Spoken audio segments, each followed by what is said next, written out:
मित्रों, मृत्यु हमारे जीवन का अटल सत्य है। यानी जिसने भी इस पृथ्वी लोक पर जन्म लिया है उसे एक ना एक दिन अवश्य ही इस लोक को छोड़कर जाना पड़ेगा। भागवत गीता में श्री कृष्ण ने भी कहा है कि आत्मा एक निश्चित समय के बाद एक शरीर को त्याग कर दूसरा शरीर धारण करती है, अर्थात शरीर तो नश्वर होता है जबकि आत्मा अमर होती है। मित्रों, अब आपके मन में ये प्रश्न भी उठ रहा होगा कि अगर आत्मा अमर है तो किसी की मृत्यु या फिर शरीर के नष्ट हो जाने के बाद आत्मा का होता क्या है। तो दोस्तों, मैं आपको बता दूं कि मरने के बाद आत्मा के साथ क्या होता है, इसका वर्णन हिंदुओं के पवित्र पुराणों में से एक गरुड़ पुराण में मिलता है, जिसमें यह भी बताया गया है कि मृत्यु के कितने दिनों बाद आत्मा यमलोक पहुंचती है और रास्ते में उसे किस तरह की यातनाओं का सामना करना पड़ता है। मृत्यु के बाद एक आत्मा की यमलोक तक की यात्रा में 47 दिन लगते हैं। तो क्या होता है इन 47 दिनों में जीवात्मा के साथ, यही जानेंगे आज की इस वीडियो में। नमस्कार और द डिवाइन टेल्स पर आप सभी का एक बार फिर स्वागत है।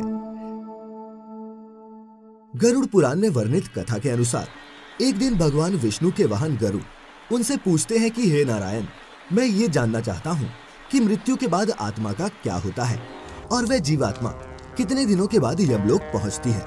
तब श्रीहरि गरुड़ से कहते हैं, हे गरुड़, जब किसी जीव की मृत्यु होती है तब उसकी आत्मा 47 दिनों तक इधर उधर भटकने और कई यातनाओं को सहने के बाद यमलोक पहुंचती है। आगे वो ये भी कहते हैं कि जब किसी जीव की मृत्यु नजदीक आती है तो सबसे पहले उसकी आवाज जाती है और जब अंतिम समय आता है तो मरने वाले व्यक्ति को कुछ समय के लिए दिव्य दृष्टि मिलती है। इस दिव्य दृष्टि के मिलने के बाद मनुष्य सारे संसार को एक रूप में देखने लगता है। उसकी सारी इंद्रियां शिथिल हो जाती हैं। जिसके बाद मृत्यु के समय यमलोक से 2 यमदूत आते हैं। यमदूतों को देखते ही आत्मा डर से हाहा करने लगती है और शरीर से बाहर निकल जाती है। जैसे ही आत्मा शरीर को त्यागती है वैसे ही यमराज के दूत जीवात्मा के गले में पाश बांध देते हैं और फिर वो उस जीवात्मा को लेकर यमलोक चले जाते हैं। गरुड़ पुराण की माने तो अगर मरने वाली जीवात्मा पवित्र हो तो उसे परमात्मा खुद अपने वाहन से लेने आते हैं, लेकिन अगर आत्मा पापी हो तो उसे गर्म वायु और अंधेरे के रास्ते से गुजरना पड़ता है। पापी आत्मा को यमलोक पहुंचने पर कई प्रकार की यातनाएं दी जाती हैं। फिर उसी दिन उस आत्मा को आकाश मार्ग से वापस उसी घर में छोड़ दिया जाता है जिस घर में उसने अपना शरीर त्यागा था। घर आकर वह जीवात्मा अपने शरीर में फिर से घुसने का प्रयास तो करती है, लेकिन यमदूत के पाश से बंधे होने के कारण ऐसा कर नहीं पाती। आत्मा ना चाहते हुए भी अपनी अंतिम रस्मों को होते हुए अपनी आंखों से देखती है। यानी कि 12 दिनों तक आत्मा अपनों के बीच ही रहती है। 13वें दिन जब आत्मा का पिंडदान किया जाता है तब उसे यमदूत एक बार फिर से लेने आ जाते हैं। इसीलिए मित्रों, हिंदू धर्म में ऐसा माना जाता है कि मनुष्य की मृत्यु के 13 दिनों तक पिंडदान जरूर करना चाहिए। पिंडदान से सूक्ष्म शरीर को चलने की शक्ति मिलती है। फिर भी इसके बाद आत्मा का यमलोक तक का सफर कठिन ही रहता है। इसके बाद शुरू होती है वैतरणी नदी को पार करने की यात्रा। अगर मनुष्य ने जीते जी गौदान किया होगा तो उसी गाय की पूंछ पकड़कर वो वैतरणी नदी पार करता है। अन्यथा इस नदी को पार करते समय भी पापी जीवात्मा को कई यातनाओं से होकर गुजरना पड़ता है। गरुड़ पुराण में वैतरणी नदी को गंगा नदी का रौद्र रूप कहा गया है। इस नदी से हमेशा आग की लपटें निकलती रहती हैं, जिस कारणवश ये देखने में लाल प्रतीत होती है। इस नदी से गुजरते समय जीवात्मा को कई खतरनाक जीवों का दंश सहना पड़ता है। इससे गुजरते समय आत्मा को ऐसा महसूस होता है मानो जैसे कि कोई उसे इसमें डुबोना चाह रहा हो।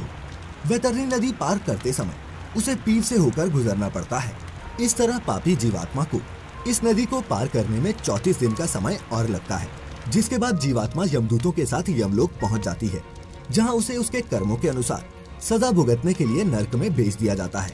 इसके बाद आत्मा को सजा कैसे सुनाई जाती है और क्या क्या होता है, ये जानने के लिए ऊपर आई बटन पर क्लिक करके आप हमारी एक दूसरी वीडियो देख सकते हैं। इसीलिए मित्रों, अगर आप मृत्यु के पश्चात इस तरह के कष्टों को नहीं भोगना चाहते तो अपने जीवन काल में अच्छे कर्म करें, क्योंकि चाहे आप जिसके लिए भी जीवन भर बुरे कर्म करते रहें, ये याद रखिए कि मरने के बाद कष्टों को भोगने के लिए आपके साथ वहाँ कोई नहीं होगा।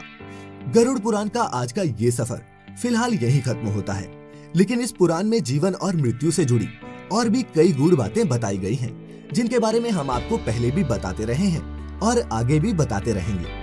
खैर, अगर आपको आज की ये वीडियो अच्छी लगी हो तो इसे ज्यादा से ज्यादा लाइक और शेयर करें साथ ही ऐसी और भी आध्यात्मिक वेदों पुराणों की जानकारी के लिए सब्सक्राइब करें हमारा YouTube चैनल और लाइक करें हमारा Facebook page the divine tales. फिलहाल अब हमें इजाजत दें। आपका बहुत बहुत शुक्रिया।